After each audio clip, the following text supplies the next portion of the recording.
रवि लामिछानेलाई एउटा ग्याङले अपहरण गर्यो। यो यहाँ सबैलाई थाहा भएर पनि धेरैले लुकाएका छन् यो घटना। र मैले जे सूचना पाएँ त्यो घन्टीका केन्द्रीय सदस्य र कुलमानकै पनि केन्द्रीय सदस्य जो उज्यालो पार्टी बनाएका छन् उनीहरूबाट पाएको सूचना हो है। मेरो यो आफ्नो कल्पना होइन। रविलाई राति 11 बजे अपहरण गरियो। एउटा ग्याङ दलाई लामा बारबार फाउन्डेसनको एउटा ग्याङ जसको नाम बाहिर आइसकेको छ बजारमा मिडियामा अपहरण गरे, सिधै बालिन कहाँ लगे र उनलाई धम्की दिएको छ। तलाई छुटाको यतिको निम्ति हो उनले यही भनेका छन्। तलाई जेलबाट छुटाको निकालेको यतिको निम्ति सहमति गर्न यो गरिनस् भने त जेल पनि जान्छस्, तेरो पासपोर्ट र सहकारी मुद्दामा त चाहिँ सिद्धिन्छस्, यही धम्की दिए। धम्की दिइसकेपछि धम्काइरै उनलाई चाहिँ सहमति गरायो बिहान 5 बजे। अनि यो सब धम्की गएछ। र त्यसपछि भोलिपल्ट तपाईको कुलमानको अपहरण भयो। कुलमान बैठक बसिरहेको थियो बौद्धमा, उनकै समूहको बैठक बसिरहेको थियो।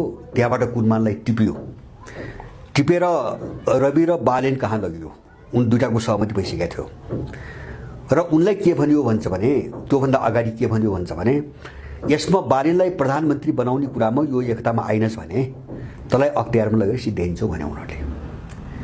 किन कुलमानका त थुप्रै छन्, जस्तो कुलमान त पार्टीहरूको कर्मचारी, त्यो पनि माओवादीसँग विशेष हार्दिक सम्बन्ध भएको मान्छे होइन, अथवा काङ्ग्रेसको पनि आँखामा राम्रै मानिएको मान्छे।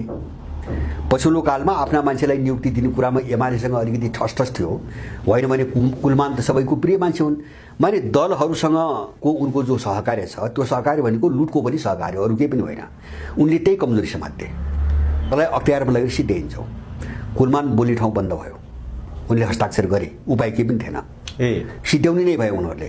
अब यो ढङ्गले बालेनलाई प्रधानमन्त्री बनाउनुको निम्ति यो ढङ्गको सहमति गराइएको छ। अहिले इच्छा दुवैको होइन, रविको पनि होइन। किन रविले चितवनमै भनिसकेका थिए यो विषयमा कुनै भाषा नै भनिसकेका थिए होइन, यो च्याप्टरै होइन, सम्भवै छैन यो विषयमा। र कुलमान त पछिसकेका थिए, पञ्चेर वक्तव्य दिइसकेका थिए, सम्भव छैन, हामी सरेन्डर गरेर जाँदैनौँ। किन कुलमानले कार्यवाहक सभापति मागेका थिए। हजुर त्यहाँ कुरो मिलेन। कार्यवाहक सभापति दिएको भए अब रवि पछि सभापति हुन्थे, त्यो दिइएन, त्यस कारण कुलमान पन्छिए। अब रवि बालेनसँग किन अब पन्छिएका थिए भन्छ भने रवि आफै प्रधानमन्त्री हुन चाहन्थे होइन, बालेनलाई बनाउनु त उनको त दिमागमा थिएन। त्यस कारणले यिनी कसैको नहुने भइसकेको थियो। अब नहुने भएपछि गर्ने के त? जस्तो यो विदेशी कहाँ खेलिरहेछ भने 2-3 अप्सन सुन्नुहोस् है। एउटा त फागुन 21 गते चुनाव गर्नै पर्ने स्थिति आयो भने त्यसको एउटा तयारी जो हामीले यो हाइजेकको रूपमा देख्यौँ। बालेनलाई त प्रधानमन्त्री बनाउनु पर्यो, किन यतिको निम्ति भदौमा त्यत्रो आगजनी र लुटपाट भएको छ, यतिको निम्ति भन्छु मैले, अरू केही पनि छैन। बालेनलाई प्रधानमन्त्री बनाउनकै बस अरू केही पनि छैन। केही भएको त देखिन्थ्यो नि 3 महिनामा। खोइ त कोही लुटेर माथि कारबाही भयो, कोही गिरफ्तार भए, कसैको भ्रष्टाचारको सम्पत्ति कसैको जफत भयो, त्यो प्रक्रिया चल्यो, हामी त केही देखेनौँ नि। अथवा जसले 76-77 जनाको हत्या गरे कुनै मान्छे चाहिँ पक्राउ परे, अभियोग लगाइयो, त्यो त हामीले त केही पनि देखेनौँ। भनेपछि मिसन बालेन, त्यो आगलागी र लुटपाट, त्यो अपराधको अमेरिकन जो मिसन थियो त्यो मिसन अमेरिकनले गरा हो, सबै रिपोर्ट बाहिर आइसकेको छ। उनले गराउनेहरूले तयार पारेका रिपोर्टहरू सबै सार्वजनिक भइसकेका छन्। मैले त धेरै पटक बोली पनि सकेँ। जस्तो ग्रे जोन भन्ने पत्रिकाले, अमेरिकन एउटा पत्रिकाले सबै लिक भएका दस्तावेजहरू सबै चाहिँ कोड गरिकन सबै समाचार बाहिर ल्याइसकेका छ। भने त्यो आगलागी कहिले गर्यो त?